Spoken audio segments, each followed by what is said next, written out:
Bismillahirrahmanirrahim. Alhamdulillahilladzi hadana lihadza wa ma kunna linahtadiya laula an hadanallah. Ashhadu an la ilaha illallah wahdahu la syarika lah. Syahadatan tunji qailaha minan nar.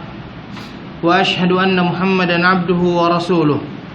Allahumma salli wa sallim ala nabiyyina Muhammadin wa ala alihi wa ashabihi wa man tabi'ahum bi ihsanin ila yaumiddin, amma ba'd. Fa ya ayyuhal ikhwa wal akhwat, hayyikum tahiyyatal Islam. Assalamu alaikum warahmatullahi wabarakatuh. Thumma a'lamu anna asdaqal hadits kitabullah wa khairal hadi hadi Muhammadin sallallahu alaihi wasallam wa syarral umuri muhdatsatuha fa inna kulla muhdatsatin bid'ah wa kullu bid'atin dhalalah wa kullu dhalalatin finnar. Ayyuhal ikhwa wal akhwat, alhamdulillah thumma alhamdulillah.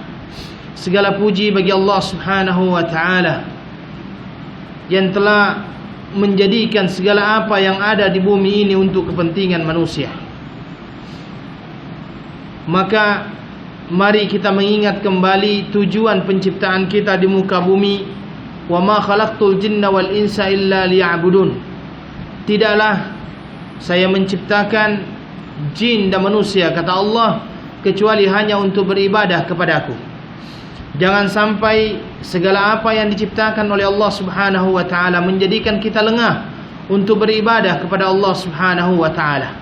Dan kita senantiasa meminta kepada Allah, mudah-mudahan Allah Subhanahu wa ta'ala memasukkan kita dalam golongan hamba-hambanya yang senantiasa mensyukuri segala nikmat yang Allah berikan kepada kita. Bahkan dalam Al-Quran Allah Subhanahu wa ta'ala mencabar kita kalau seandainya kita mampu untuk mengira nikmat yang Allah berikan kepada kita. Wa in ta'uddu ni'matallahi la tuhsuha. Kalau seandainya engkau mencoba untuk mengira apa yang Allah berikan kepadamu, kamu tidak akan pernah untuk mampu mengiranya. Maka dari itulah mudah-mudahan kita masuk dalam golongan orang-orang yang bersyukur, di mana Allah Subhanahu wa ta'ala menyatakan bahwa orang yang bersyukur ini sedikit, ya, adalah sedikit jumlahnya. Salawat dan salam kepada Nabi besar Muhammad sallallahu alaihi wasallam, Nabi akhir zaman yang kita jadikan beliau sebagai panutan dalam hidup kita. Diutus oleh Allah Subhanahu wa ta'ala untuk diikuti dan dijadikan sebagai contoh dalam kehidupan kita. Maka dari itulah kita juga meminta dan berharap kepada Allah Subhanahu wa ta'ala, semoga Allah memudahkan langkah-langkah kita untuk mengikuti sunnah-sunnah Rasulullah sallallahu alaihi wasallam. Karena demi Allah, kita tidak akan pernah mencapai kejayaan kita selamanya selama kita tidak mengikuti apa yang telah ditunjuk ajarkan oleh Rasulullah sallallahu alaihi wasallam. Tayyib. Tayyib ayyuhal ikhwa wal akhwat. Malam hari ini kita akan melanjutkan pembahasan kita, dan kalau tidak salah kita sudah sampai ke bab yang ke-19. Ya, bab yang ke-19 muka surat 527. Kalau tidak salah. Betul ya? Betul Pak ya? Ya. Bab yang ke-19 muka surat 527 ya. Di muka surat 527. Baik. Bab ini masih mempunyai hubungan dengan bab sebelumnya, di mana bab ini berbunyi begini: bab ma jaa minat taghlidh fi man 'abadallaha 'inda qabri rajulin salih fa kaifa idza 'abadahu. Ya. Bab tentang sikap keras Rasulullah sallallahu alaihi wasallam terhadap orang-orang yang beribadah, ya, tentang orang-orang yang beribadah di kuburan orang yang saleh. Bagaimana jika orang saleh tersebut disembah? Atau bagaimana kalau seandainya orang tersebut menyembahnya? Beribadah saja di tempat kuburan orang-orang saleh sudah mendapatkan penentangan keras dari Nabi sallallahu alaihi wasallam. Bagaimana kalau sekiranya orang yang datang tersebut bukan hanya beribadah di tempat itu, tetapi juga menyembah orang saleh tersebut? Ayolah wal akhwat, perkataan muallif ataupun penyusun buku ini dengan kata-kata ar-rajulus saleh Sesungguhnya ibadah yang diberikan kepada seseorang yang dianggap saleh itu termasuk syirik yang besar. Kalau seandainya ada orang-orang yang memang sudah tidak meminta kepada Allah, tapi mintanya kepada siapa? Maqam. Meminta kepada orang yang sudah mati, meminta kepada orang yang dianggap sebagai orang yang saleh, keramat itu, maka hal tersebut adalah merupakan bagian daripada syirik akbar. Dan perlu kita ketahui bahwa hati-hati dengan yang namanya syirik akbar. Syirik akbar ini adalah syirik yang mana apabila dilakukan ada 3 konsekuensi yang perlu ditanggung bagi pelakunya. Yang pertama, orang-orang yang melakukan kesyirikan besar ini adalah orang-orang yang akhirnya amalan ibadahnya sebelum dia melakukan kesyirikan itu habis, lenyap. Dan itu yang dikatakan oleh Allah Subhanahu wa taala di dalam Al-Qur'an, la in asyrakta la yahbatanna 'amaluk. Kalau seandainya engkau melakukan kesyirikan, maka seluruh ibadahmu yang engkau lakukan mulai dari kecil sampai akhirnya engkau melakukan kesyirikan itu terhapus begitu saja. Wa na'udzubillahi min dzalik. Yang kedua, orang-orang yang melakukan syirik besar ini, ya, maka dia akan terkeluar dari agama. Dan kalau seandainya dia mati tanpa meminta taubat ataupun meminta ampunan kepada Allah, maka dia mati dalam keadaan kafir. Yang ketiga, dikarenakan mati dalam keadaan kafir, maka orang-orang yang melakukan syirik besar tanpa minta ampunan kepada Allah, maka dia akan dikekalkan oleh Allah di dalam api neraka. Wa na'udzubillahi min dzalik. Makanya perlu hati-hati. Wa ibadatullah indahu wasilatun ila ibadatihi. Di situ juga Nabi sallallahu alaihi wasallam, ya, menentang keras orang-orang yang akan melakukan ibadah di kuburannya. Ibadahnya tetap kepada Allah, tetapi dia lakukan di mana? Di kuburan. Kenapa ditentang oleh Nabi sallallahu alaihi wasallam? Karena menurut para ulama, penentangan ini akan menjadikan, dan itu adalah menjadi wasilah, jalan akhirnya dia menyembah kepada di dalam kubur. Karena terus terang ayyuhal ikhwah wal akhwat, jiwa seseorang terhadap kuburan itu biasanya lebih dekat daripada pohon, lebih dekat daripada batu, ya kan? Dan yang kedua, pandangan orang ketika datang ke kuburan itu berbeda dengan pandangan orang ketika datang ke pokok ataupun batu ataupun gunung. Coba begini, antum lihat perbedaan bagaimana kita menanggapi. Orang baca Quran di samping kubur dengan orang baca Quran di samping pohon, beda tidak? Beda. Ya. Orang makan-makan di samping kuburan, makan-makan di samping kuburan juga tidak ada, ya. Orang bawa makanan di samping kuburan dan orang bawa makanan di samping pohon, beda tidak? Beda. Mana biasanya orang memandangnya lebih teruk? Pohon. Orang melaksanakan sholat menghadap ke pohon dengan orang yang melaksanakan sholat menghadap ke kuburan, biasanya orang awam memandangnya yang lebih lebih dahsyat yang mana? Momok pohon itu kan. Sehingga ibadah yang dilakukan di dekat kubur ini kadang-kadang dianggap oleh manusia adalah hal yang biasa, dan kadang-kadang dianggap oleh manusia sebagai bagian daripada ibadah. Karena jelasnya kan mengunjungi kuburan tidak dilarang, ya, berkunjung ke kuburan tidak dilarang. Maka ketika ada orang yang melakukan ibadah di pinggir kuburan tersebut, inilah yang kadang-kadang menjadi jalan baginya. Akhirnya dia sudah tidak beribadah kepada Allah, tetapi beribadahnya kepada siapa? Yang ada di dalam kuburan itu. Dan inilah yang dilarang oleh Nabi Sallallahu Alaihi Wasallam. Karena kenapa? Ini akan menjadi jalan menuju kesyirikan, walaupun dia belum syirik pada saat itu. Tidak salah, mungkin dia menganggapnya adalah sesuatu yang biasa-biasa saja ketika dia melakukan ibadah di situ selama dia masih meminta kepada Allah. Tetapi itu jalan akhirnya untuk masuk ke dalam pintu-pintu kesyirikan. Apalagi yang namanya kuburan ini kalau sudah dianggap keramat, oh ini dulu orangnya wali, ini dulu orangnya begini begitu. Akhirnya sudah minta bukan kepada Allah tetapi minta kepada kuburan tersebut, keramat tersebut. Dan tidak mustahil ya, tidak mustahil ada peranan daripada iblis di situ. Ada peranan daripada iblis tiba-tiba ketika dia tertidur di situ dengarkan suara misalnya. Tidak mustahil. Tidak mustahil. tiba-tiba tidur di samping, biasanya misalnya dia membaca Al-Quran, tiba-tiba dia tertidur, tiba-tiba dalam tidurnya itu dia mimpi misalnya. Tidak mustahil, tangan keluar atau apa, ataupun tiba-tiba dia dikasih misalnya sebagai benda, taruhlah azimat atau apa semuanya. Ada kan kadang-kadang seperti itu. Dan itu adalah cerita orang-orang terdahulu. Dia mimpi bahwa dia disuruh untuk datang ke makam fulan. Di situ dia harus menggali, dan ketika dia gali betul ada misalnya tongkat kah atau batu kah. Akhirnya dia bawa kembali pulang. Ini betul-betul adalah pintu-pintu untuk masuk ke dalam kesyirikan itu. Maka Nabi SAW dari awal memang segala pintu yang menuju kesyirikan, walaupun itu nampak adalah sesuatu yang baik, itu dilarang oleh Nabi SAW. Contoh misalnya apa, Pak? Nabi melarang kita untuk sholat di 3 waktu. Apa itu? Bila di 3 waktu itu matahari terbit. Kemudian apa ilahnya? Apa penyebabnya? Apa penyebabnya kira-kira? Penyebabnya adalah dikarenakan para penyembah matahari juga beribadah pada saat itu. Di samping ada tasyabbuh, yang kedua adalah apa? Jangan sampai ada orang yang akhirnya tidak menyembah kepada Allah, tetapi menyembahnya kepada matahari, sebagaimana penyembah matahari menyembah matahari. Itu ilahnya.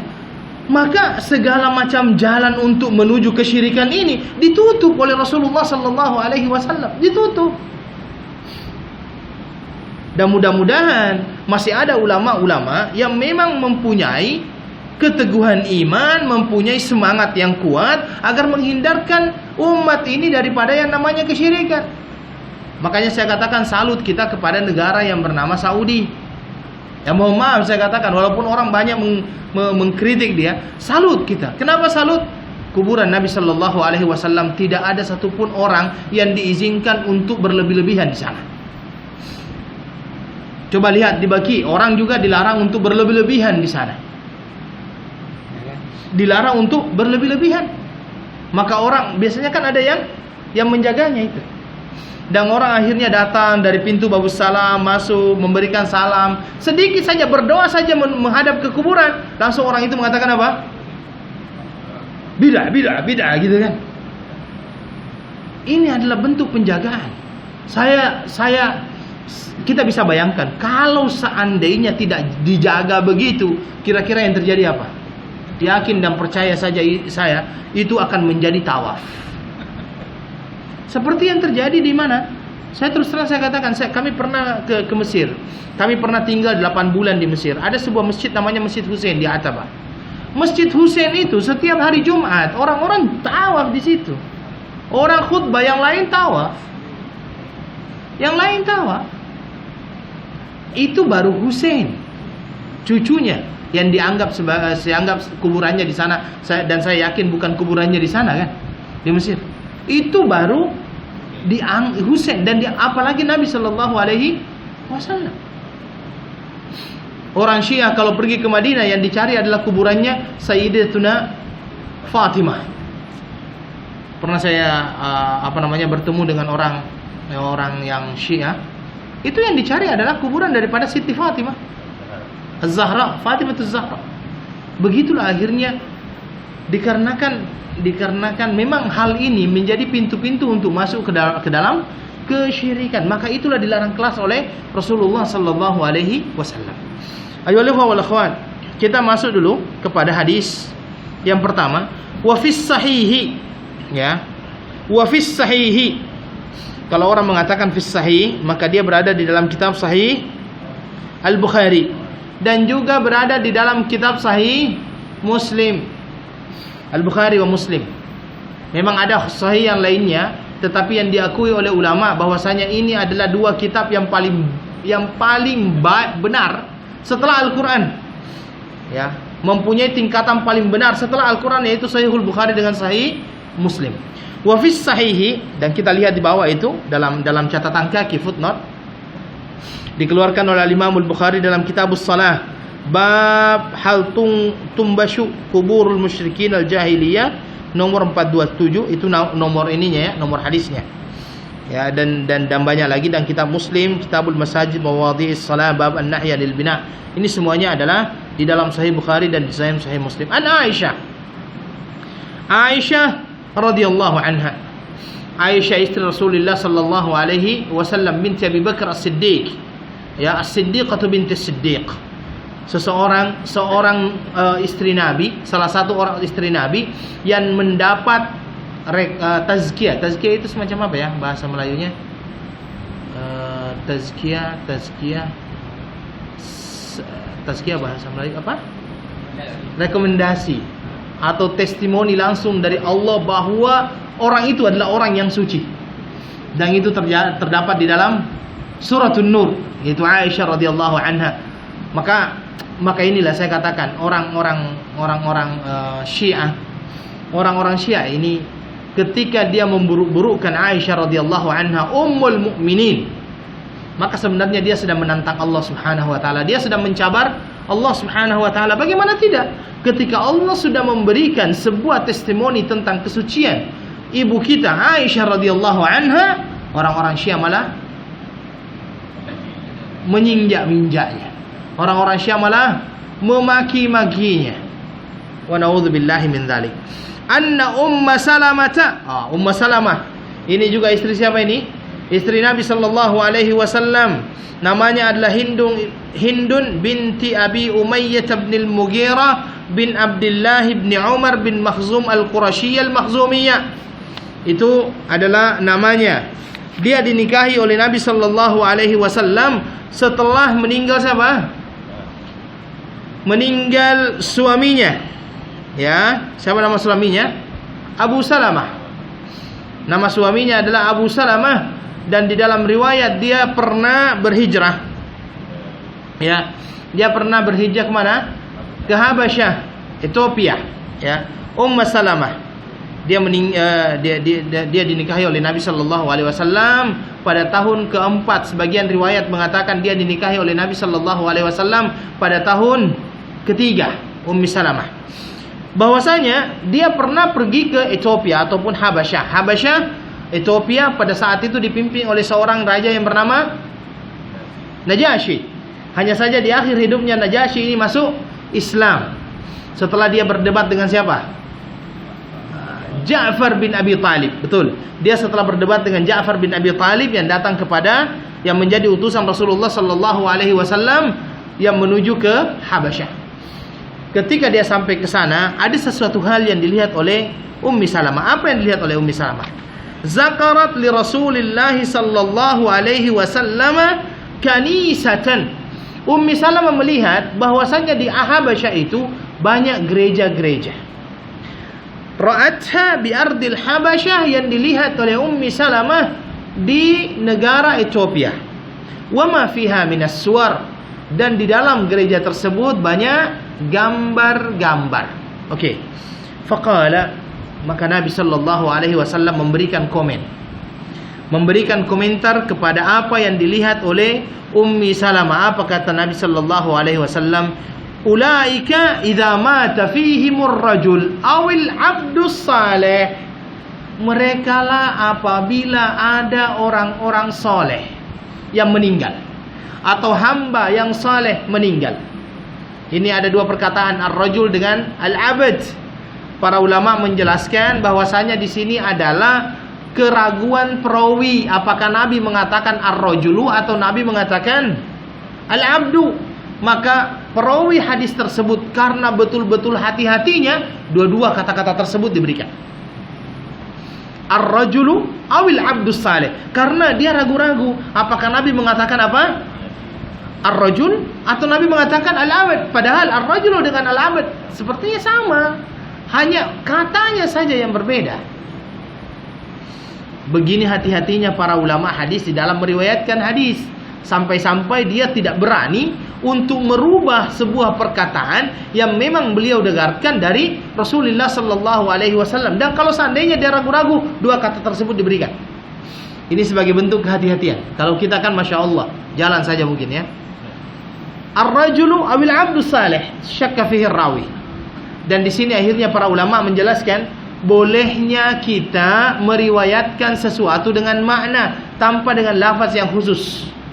Ya. Baik. Ar-rajulus salih awil abdus salih banau ala qabrihi masjidan.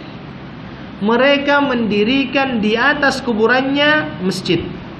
Para ulama menceritakan bahwa sebenarnya proses adanya masjid dulu, ya, ini perbezaan antara Nabi Shallallahu Alaihi Wasallam dengan nabi-nabi sebelumnya. Nabi-nabi sebelumnya dan orang-orang sebelumnya, ketika dia mau melaksanakan yang namanya sholat, maka dia tidak diperbolehkan melaksanakan sholat di sembarang tempat. Mereka hanya boleh melaksanakan sholat di mana? Di dalam masjid. Ya, jadi agak susah juga. Hanya di dalam masjid saja mereka boleh melaksanakan sholat. Kalau tidak dapat masjid, mereka akhirnya tidak dapat untuk melaksanakan sholat. Nabi Shallallahu Alaihi Wasallam, ya, sebagai nabi terakhir itu mendapatkan keistimewaan. Salah satu keistimewaan Nabi Shallallahu Alaihi Wasallam adalah waju'ilat liyal ardu masjidan wa tahura. Allah Subhanahu wa taala menjadikan bagiku masjid, tanah itu sebagai masjid dan juga untuk bersuci, yaitu tayammum kan. Maka orang Islam diperbolehkan untuk apa? Diperbolehkan untuk melaksanakan salat di mana saja, ya, kecuali 2. Ada sebagian mengatakannya 3. Ada yang ada sebuah hadis tapi hadisnya lemah. 7 tempat yang dilarang untuk melaksanakan yang namanya salat. Ada yang mengatakan 2, ada yang mengatakan 3, ada yang mengatakan 5 dalam riwayat itu, dan ada yang 7. Oke. Yang 2 yang jelas itu adalah al-hammam wal maqbarah. Apa itu al-hammam? Toilet, tandas, wal maqbarah, kubur. Dan di sini akhirnya ini yang dilarang oleh Nabi Shallallahu Alaihi Wasallam. Maka para ulama menjelaskan larangan untuk membangun masjid di atas kubur. Sehingga ada fatwa daripada ulama, apabila kuburan lebih dahulu daripada masjid, maka masjid dibongkar. Ya, ini adalah bentuk fatwa dari para ulama. Walaupun akhirnya para ulama sebagian besar mengatakan haram melaksanakan sholat di tempat yang ada kuburnya, dan sebagian ulama memakruhkan paling tidak. Itu menurut pandangan daripada Ibnu Taimiyah, yang dikutip dari Ibnu Taimiyah mengatakan bahwa di sini ada 2 pandangan ulama yang berbeda. Mu'dhamuhum, mayoriti daripada ulama mengatakan haram, dan yang kedua adalah mengatakan bahwa mereka mengatakannya makruh. Wallahu taala alam. Baik. Maka di sini dikatakan dia melihat ada gereja, ya, yang di dalamnya ada gambar-gambar. Maka Nabi Shallallahu Alaihi Wasallam mengatakan, merekalah orang-orang yang apabila Nabi mereka meninggal, banau alaihim masjidan, mereka akan mendirikan masjid di atas kuburan mereka. Mereka akan mendirikan masjid di atas kuburan mereka. Dan itu terjadi, ayyuhal ikhwah wal akhwat, ya, di dalam tempat ibadah mereka kadang-kadang ada kuburan. Dan itu akhirnya diikuti oleh umat Islam akhirnya. Ya. Jejak Rasul. Tidak. Ini diikuti oleh umat Islam. Dan sebenarnya pengaruh-pengaruh seperti ini kan banyak akhirnya masuk ke dalam, ya, kaum muslimin, dan wa na'udzubillahi min dzalik, hal-hal yang mengikuti apa yang dilakukan oleh orang-orang selain muslim. Taib. Kemudian banau ala qabrihi masjidan wa sawwaru fihi tilka suwar. Dan mereka juga menggambar di dalamnya gambar-gambar. Mereka membuat di dalamnya patung-patung. Patung-patung siapa itu? Patung-patung yang dianggap sebagai orang saleh. Menurut Ibnu Taimiyah, ini menunjukkan bahwa orang tersebut telah melakukan 2 hal yang sangat besar. 2 hal yang sangat besar akibatnya dan sangat buruk akibatnya. Apa itu? Pertama, membangun di atas kuburan masjid ataupun tempat ibadah. Yang kedua, mengumpulkan patung-patung atau gambar-gambar di dalam masjid tersebut. Ada 2 fitnah di situ. Fitnah yang pertama adalah membangun di atas kuburan itu tempat ibadah. Yang kedua adalah fitnah berupa patung-patung tersebut. Banau ala qabrihim masajid wa sawwaru.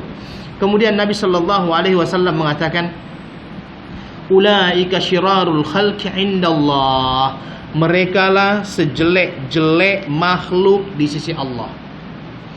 Kenapa dikatakan sejelek-jelek makhluk?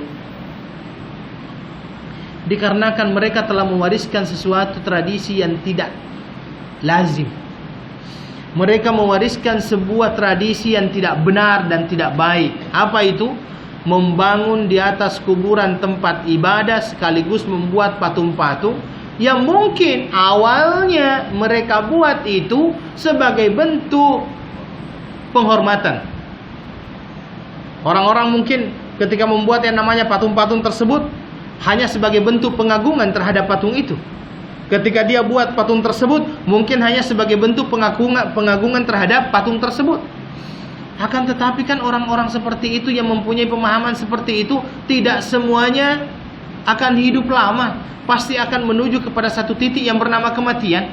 Ketika mereka sudah mati dan meninggal, diganti generasinya dengan orang-orang yang mungkin lebih bodoh dari yang awal. Maka ketika sudah terganti dengan orang-orang yang lebih bodoh dari awal ini, karena ilmu sudah diangkat, ilmu diangkat dengan kematian orang-orang ulamanya itu, yang terjadi apa? Orang-orang ini pun beristihad. Istihadnya apa? Wah, ini mungkin orang-orang sujud ini bukan lagi kepada Allah, tetapi sujudnya kepada siapa? Patung. Maka jadilah akhirnya patung itu sebagai tawassul ataupun sebagai sarana untuk menyembah atau bahkan menyembah patung tersebut. Wa na'udzubillahi min dzalik. Dan itu akhirnya sudah terjadi kesyirikan yang besar. Ini akhirnya terjadi kesyirikan yang besar. Dan kenapa akhirnya mereka dikatakan sebagai sejelek-jelek makhluk? Karena inilah yang diwariskan. Dia tidak mewariskan yang namanya ilmu yang benar, tetapi dia mewariskan ilmu yang keliru. Orang yang mewariskan ilmu yang keliru itu semakin hari semakin bahaya. Orang yang mewariskan ilmu yang keliru itu lebih bahaya. Kenapa lebih bahaya? Karena orang-orang yang mengambilnya ini semakin mempunyai inovasi. Manusia kan suka inovasi itu. Ya, suka inovasi. Dikarenakan suka inovasi, mungkin awalnya cuma zikir. Lama kelamaan zikir sambil goyang-goyang. Lama kelamaan zikir sambil menari. Lama kelamaan seperti itu. Inovasi-inovasi inilah yang ditakutkan sebenarnya. Maka di dalam Islam segala bentuk ataupun segala hal yang menuju kepada kesyirikan itu memang sudah ditutup pintunya oleh Rasulullah sallallahu alaihi wasallam. Ditutup pintunya oleh Nabi sallallahu alaihi wasallam agar orang itu tidak terjerumus ke dalam pintu kesyirikan tanpa dia mengetahuinya dan tanpa dia menyadarinya. Yang masyakilnya sekarang adalah banyaknya ulama yang menganggap dirinya sebagai ulama tetapi malah mengajak kepada sesuatu yang Nabi sallallahu alaihi wasallam menentang keras. Nabi kan sudah jelas-jelas menentang keras masalah itu ya.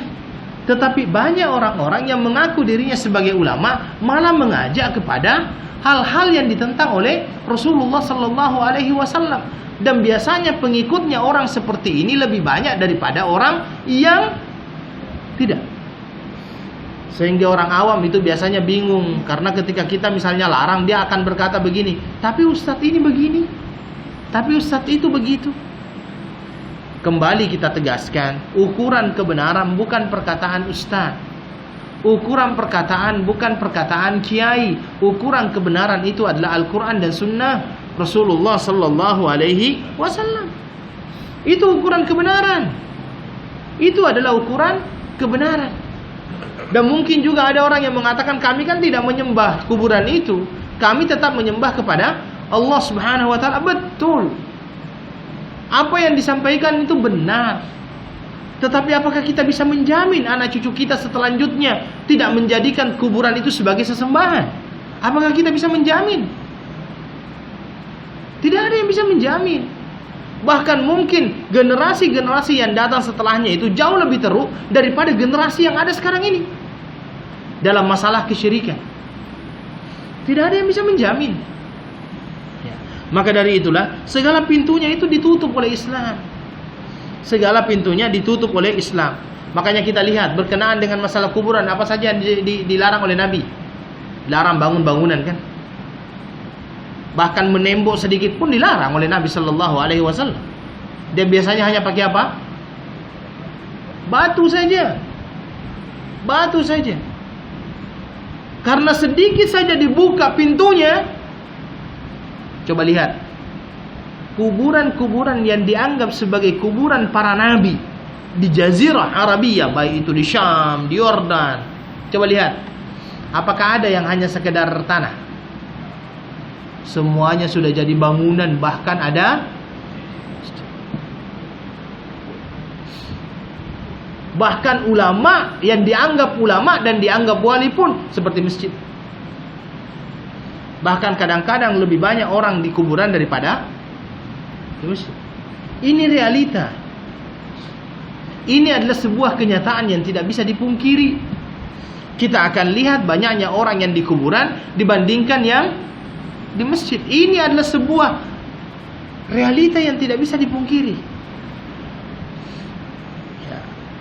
Dan hebatnya lagi, muncul banyak hadis-hadis yang palsu di situ. Berinfak di kuburan fulan maka pahalanya sekian. Berinfak di kuburan fulan pahalanya sekian. Wah, ini akhirnya menyuburkan para pengemis-pengemis. Di sepanjang jalan itu banyak pengemis. Pengemis itu pun pandai ambil hadisnya, memberikan infak di kuburan ini pahalanya sekian. Dari mana hadis itu? Wa na'udzubillahi min dzalik. Baik. Kita ambil hadis yang kedua ya, yang kedua. Walahuma anha qalat lamma nuzila bi Rasulillah sallallahu alaihi wasallam tafiqa yatrahu khamisatan lahu ala wajhihi. Walahuma, ya, walahuma ini dari Aisyah radhiyallahu anha, ya. Walahuma anha, walahuma ini kembali kepada Al-Bukhari dan Muslim. Walahuma dari Al-Bukhari wa Muslim. Kemudian dikatakan anha, anha hanya itu kembali kepada Aisyah radhiyallahu anha. Walahuma dari Al-Bukhari wa Muslim anha dari Aisyah radhiyallahu anha qalat, beliau berkata, lamma nuzila bi Rasulillah sallallahu alaihi wasallam. Lamma nuzil artinya ketika Nabi sallallahu alaihi wasallam mendekati kematian. Turun. Kan di situ ada kata-kata nuzil. Nuzil itu kan artinya turun. Para ulama menjelaskan kata-kata turun di situ adalah turunnya malaikat maut dan turunnya malaikat-malaikatul kiram yang menyambut kedatangan Rasulullah sallallahu alaihi wasallam. Ya, nuzil. Yang turun itu adalah malaikat maut dan juga malaikat-malaikat yang mulia, malaikat-malaikat yang baik-baik yang akan menyambut Rasulullah sallallahu alaihi wasallam. Karena memang ada perbedaan antara orang yang baik meninggal dengan orang yang buruk meninggal. Orang yang baik meninggal sebelum mati, orang yang baik meninggal tidak diharapkan kematiannya. Orang yang buruk meninggal sebelum mati diharapkan matinya.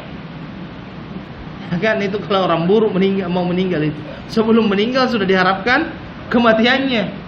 Nah itu orang buruk. Tapi orang baik tidak diharapkan kematiannya kadang-kadang. Maka ketika orang-orang yang baik-baik ini akan meninggal, maka yang turun kepada dia adalah malaikat-malaikat yang baik-baik juga. Maka yang di di dalam suratul Naziat itu, bismillah. Wan nazi'ati gharqa wan nasyitati nashta. Wan nasyitati nashta itu artinya apa? Dan demi malaikat yang datang dengan penuh kelemah lembutan. Dia lembut. Yang datang kepada Nabi sallallahu alaihi wasallam, diturunkan kepada Nabi adalah malaikat-malaikat yang baik, yang kiram, yang mulia. Dan ini adalah merupakan seperti yang disampaikan oleh Allah Subhanahu wa taala di dalam Al-Qur'an, innal ladzina qalu rabbuna Allahu tsumma istaqamu tatanazzalu alaihimul malaika alla takhafu wa la tahzanu wa abshiru bil jannati allati kuntum tu'adun. Sesungguhnya orang-orang yang mengatakan dirinya beriman kemudian istiqamah dalam keimanannya, dia akan kedatangan malaikat-malaikat yang akan memberikan kabar gembira kepadanya, jangan engkau takut, jangan engkau bersedih. dan dengarkanlah kabar gembira berupa syurga yang Allah Subhanahu wa taala turunkan kepada kamu. Oke. Jadi ketika Nabi dalam keadaan mendekati ajal ini, maka Nabi sallallahu alaihi wasallam mengambil kain, potongan kain. Dia mengambil potongan kain, kemudian setelah itu ditutup mukanya. Dia tutup mukanya dengan potongan kain tersebut. Ada satu hal yang perlu untuk kami sampaikan di sini. Dikarenakan adanya kain tersebut orang Syiah itu, karena itu kan di samping Aisyah radhiyallahu anha. Ya, orang Syiah menuduh bahwa kain tersebut adalah kain yang beracun yang diberikan Aisyah kepada Rasulullah sallallahu alaihi wasallam. Coba kejamnya mereka ya kepada Aisyah radhiyallahu anha. Kan di situ dikatakan bahwasanya ada seorang perempuan, Nabi kan ketika mau meninggal itu Nabi mengatakan, saya masih merasakan racun yang diberikan kepada saya. Betul tidak?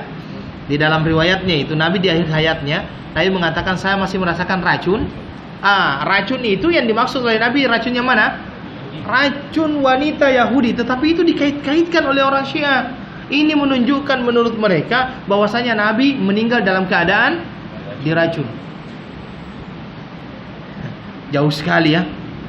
Ini dikarenakan akhirnya dia berikanlah dia kait-kaitkan, dia coba hubungkan hubungannya. Aisyah mengambil kain tersebut diberikan racun, kemudian ditutupkan di atas mukanya Nabi. Apalagi hadisnya setelah itu mengatakan begini, fa idztamma biha kasyafa. Ketika Nabi dalam keadaan sesak, maka dia buka.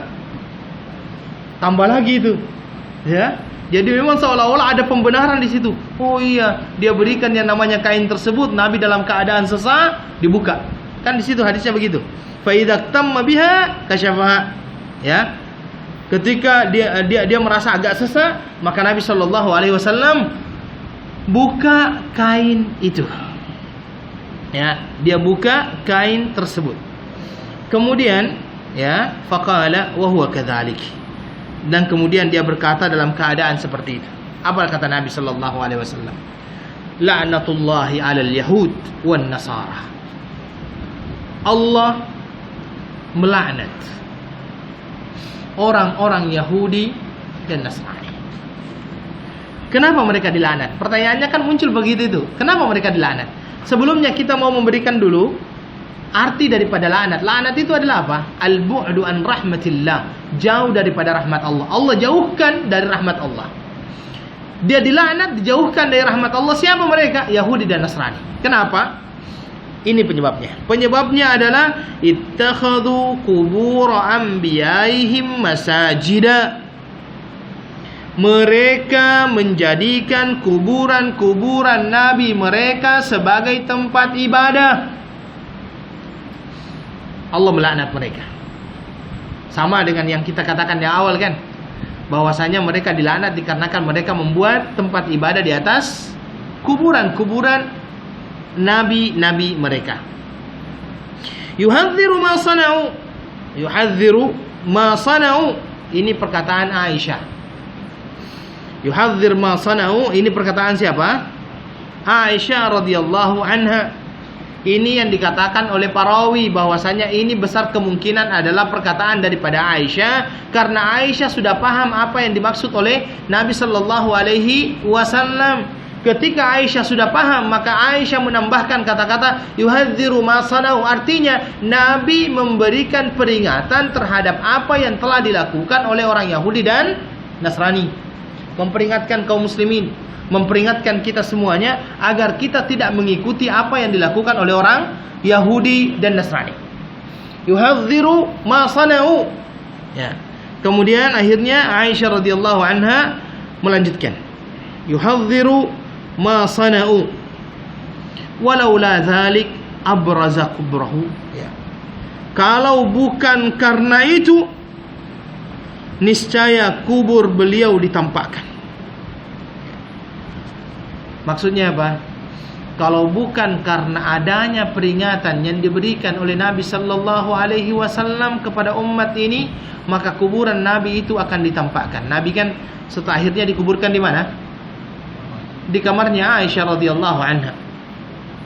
Dan ini merupakan salah satu kelebihan Nabi dibandingkan manusia biasa. Nabi itu akan dikubur di tempat dia meninggal, sehingga muncul kata-kata dan sabda Nabi sallallahu alaihi wasallam, kalau seandainya Nabi siapa yang masuk ke dalam perut itu? Kalau seandainya Nabi Yunus meninggal di dalam perut hiu itu, maka Allah akan menghidupkan Nabi hiu tersebut sampai hari kiamat, karena itu yang akan menjadi kuburannya. Tapi akhirnya kan dikeluarkan. Ya. Dan ini merupakan salah satu kelebihan daripada Nabi dibandingkan manusia biasa. Dan ini merupakan bukti bahwa Mirza Ghulam Ahmad itu bukan Nabi. Kenapa? Karena Mirza Ghulam Ahmad itu meninggal di toilet. Kalau seandainya memang dia Nabi, seharusnya dikuburnya di mana? Di toilet. Ya kan seperti itu. Itu keistimewaan Nabi itu. Nabi akan dikubur di tempat dia meninggal. Maka ketika Nabi sallallahu alaihi wasallam meninggal di dalam rumahnya Aisyah, dikubur di mana? Di dalam biliknya Aisyah radhiyallahu anha. Dan Nabi dan Aisyah yang memahami apa yang pernah disampaikan oleh Nabi di akhir hayatnya, paham itu. Maka Aisyah radhiyallahu anha tidak menampakkan kuburan Nabi sallallahu alaihi wasallam, kecuali ada sahabat yang ingin melihatnya, maka Aisyah menampakkannya. Karena jangan sampai kuburan Nabi sallallahu alaihi wasallam ini disembah. Dan ternyata sahabat Nabi sallallahu alaihi wasallam tahu itu. Makanya kita lihat di zaman Nabi sallallahu alaihi wasallam tidak ada orang yang tawaf kuburan, tidak ada. Tidak ada orang yang mengadakan penyembahan di kuburan, tidak ada. Semuanya mengikuti apa yang telah ditunjuk ajarkan oleh Rasulullah sallallahu alaihi wasallam. Kemudian dikatakan ghairu annahu khasya ayyuttakhadha masjidan.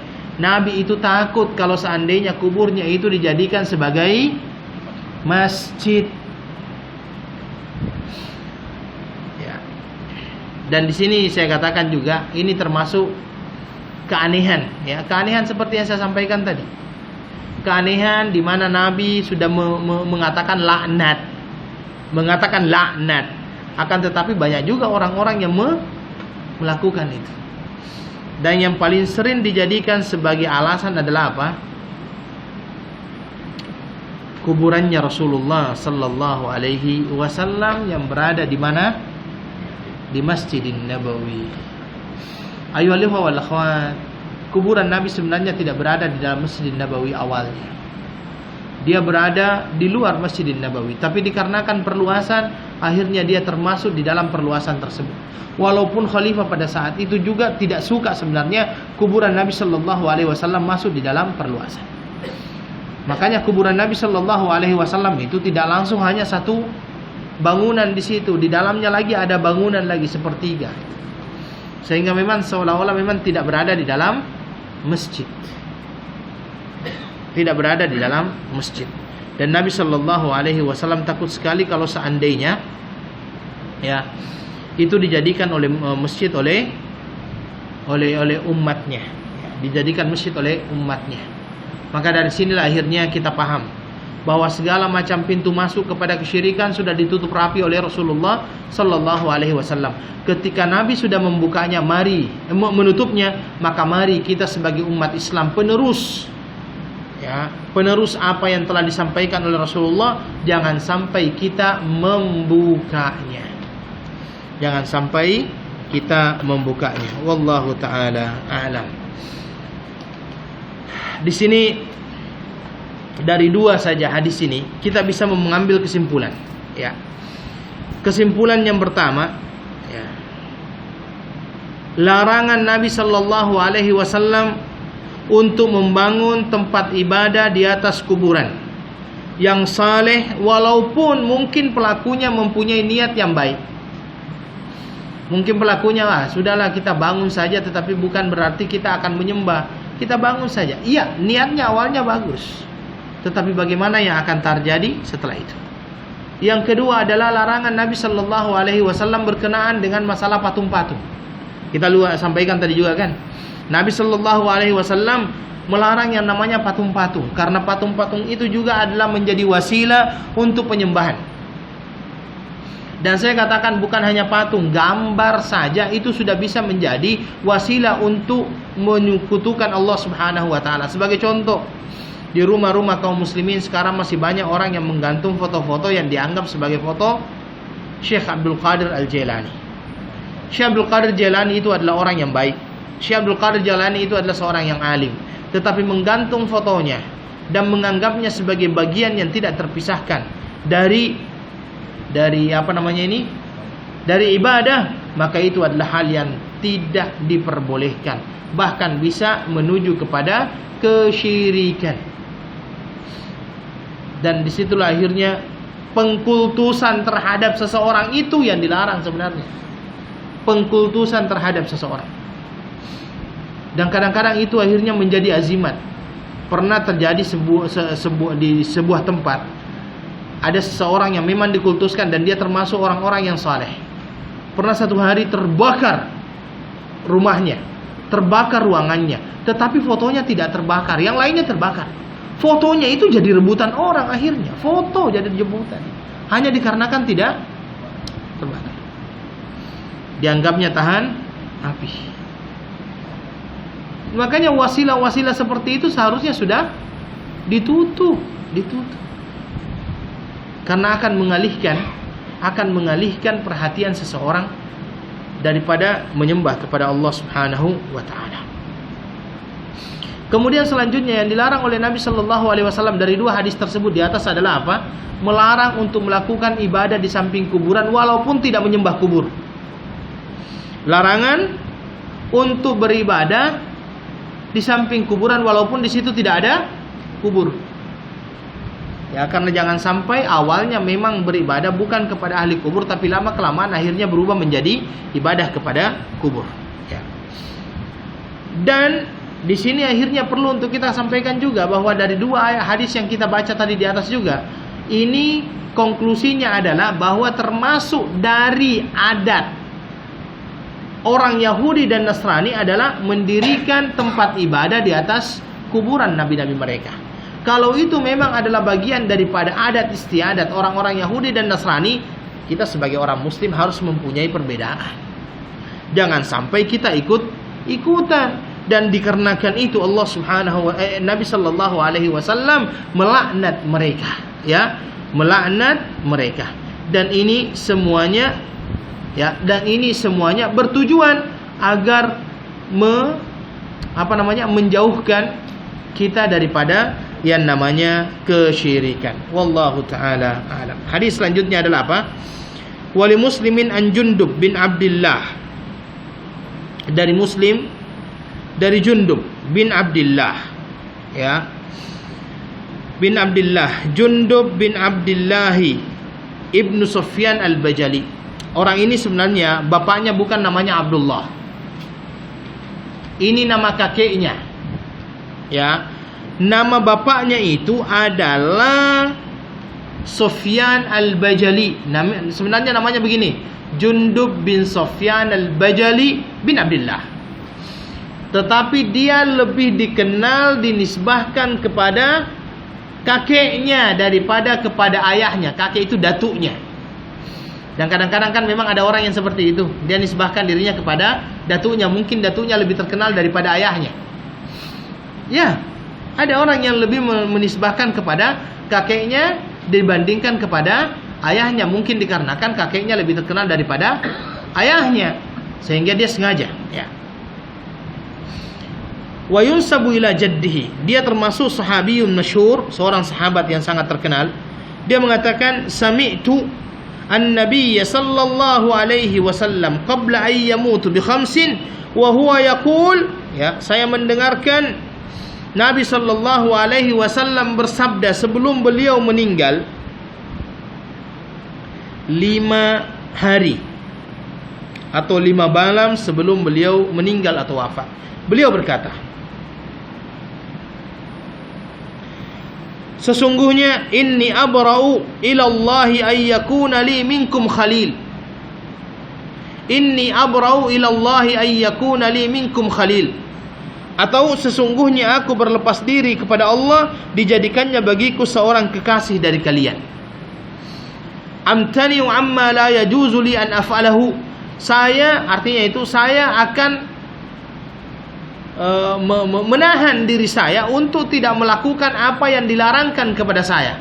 Nabi sallallahu alaihi wasallam dilarang untuk menunjuk seseorang menjadi kekasihnya. Ya. Cuma di sini ada kata-kata khalil. Khalil itu, kalau kita berbicara masalah cinta, maka di dalam bahasa Arab cinta itu ada 3 bahasanya. Yang pertama khullah, yang kedua mawaddah, yang ketiga mahabbah. Mahabbah, mawaddah dengan khullah. Khullah itu adalah cinta yang paling tinggi. Khullah itu cinta yang paling tinggi. Artinya kalau khullah, sudah khullah, khalil itu sudah tidak ada lagi kecuali dia. Tidak ada lagi yang lain kecuali dia. Itu yang namanya khullah. Makanya di dalam Islam hanya 2 orang yang digelar sebagai Khalilur Rahman. Siapa mereka? Ibrahim dengan Muhammad, yang lainnya tidak.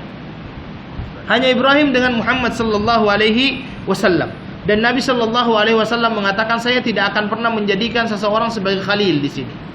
Karena itu dilarang oleh Allah Subhanahu wa taala. Khalil itu hanya betul-betul dia sahaja. Cintanya hanya betul-betul untuk dia, dia berani berkorban untuk itu. Itu khalil. Di bawah khalil ada namanya mawaddah. Ya, mawaddah, wadud, cinta juga. Nabi sallallahu alaihi wasallam itu mengatakan apa? Tazawwajul wadudal walud. Menikahlah dengan wanita yang suka, apa namanya? Punya rasa cinta, al-walud, dan juga bisa melahirkan banyak anak. Itu perintah Rasulullah sallallahu alaihi wasallam, sehingga tingkatan kedua daripada cinta itu adalah al-wadud. Tingkatan yang paling bawah adalah apa? Mahabbah. Mahabbah ini boleh banyak orang. Tapi khalil hanya 1. Tetapi kalau mawaddah boleh banyak orang. Mahabbah boleh banyak orang. Orang boleh mengatakan inni uhibbu ini. Makanya kan Nabi sallallahu alaihi wasallam kadang-kadang mengatakan inni uhibbu fulana. Saya cinta dia. Ana uhibbukum fillah. Saya cinta kalian karena Allah. Itu kan sering dikatakan oleh Rasulullah SAW. Tapi Nabi tidak akan pernah mengatakan khalil. Makanya setelahnya itu Nabi mengatakan apa? Fa inna Allah attakhadhani khalila kama attakhadha Ibrahim khalila. Allah menjadikan diriku sebagai kekasihnya sebagaimana Allah menjadikan Ibrahim sebagai kekasihnya, khalilnya. Kemudian Nabi mengatakan, walau kuntu muttakhidan min ummati khalila lattakhadhtu Aba Bakrin khalila. Kalau seandainya saya boleh mengambil dari umatku sebagai seorang kekasih, maka sungguh saya akan menjadikan Abu Bakar sebagai kekasihku. Ini menunjukkan kemuliaan dan keistimewaan Abu Bakar dibandingkan sahabat yang lainnya. Karena kalau sudah khalil itu, memang dialah orang yang paling dicintai oleh Rasulullah sallallahu alaihi wasallam. Dan itu sebenarnya terbukti. Orang yang pertama kali masuk Islam siapa? Abu Bakar, yang mempercayai ketika Nabi sallallahu alaihi wasallam didustakan oleh kaumnya pada waktu peristiwa Isra wal Mi'raj. Siapa? Abu Bakar juga. Yang menemani Nabi sallallahu alaihi wasallam berhijrah siapa? Abu Bakar. Allah memilih Abu Bakar menjadi sahabat Nabi sallallahu alaihi wasallam. Dan ketika akhirnya Nabi sallallahu alaihi wasallam wafat, maka para ulama sepakat yang berhak untuk menggantikan dia siapa? Karena orang yang paling dekat dengan Nabi itulah khalil. Dan khalilnya kalau seandainya diperbolehkan untuk mengambil khalil, siapa yang mau diambil khalil oleh Nabi? Abu Bakar. Dan itu juga terbukti ketika orang-orang mau melaksanakan salat.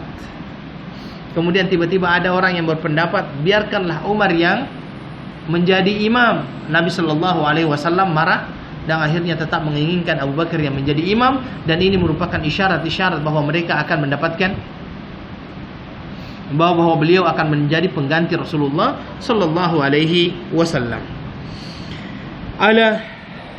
Kemudian Nabi sallallahu alaihi wasallam melanjutkan perkataannya, wa inna man kana qablakum kanu yattakhiduna qubur anbiya'ihim masajid. Dan sesungguhnya orang-orang sebelum kalian menjadikan kuburan nabi-nabi mereka sebagai masjid-masjid ataupun tempat ibadat-ibadah. Fala tattakhidul qubura masajid. Maka janganlah kalian menjadikan kuburan-kuburan sebagai tempat peribadatan. Inni anhaakum an dzalik. Sesungguhnya aku melarang kalian melakukan hal tersebut. Dan kemudian dikatakan faqad naha anhu akhir hayatihi. Dan ini menunjukkan kalau seandainya Nabi sallallahu alaihi wasallam melarang hal tersebut di akhir hidupnya, maka itu adalah hal yang memang betul-betul diulang-ulang oleh Rasulullah sallallahu alaihi wasallam dan menjadi perkara yang sangat ditekankan oleh Rasulullah sallallahu alaihi wasallam agar umatnya tidak termasuk ataupun tidak membuka pintu-pintu kesyirikan dengan menjadikan kuburan-kuburan tersebut sebagai tempat-tempat ibadah ataupun masjid. Wallahu ta'ala a'lam. Saya kira ini yang bisa kami sampaikan. Oke, saya kira ini yang bisa kami sampaikan. Mohon maaf kalau seandainya ada salah-salah kata. Kita akhiri dengan doa kafaratul majlis. Subhanakallahumma wa bihamdika asyhadu an la ilaha illa anta astaghfiruka wa atubu ilaik. Wassalamu alaikum warahmatullahi wabarakatuh.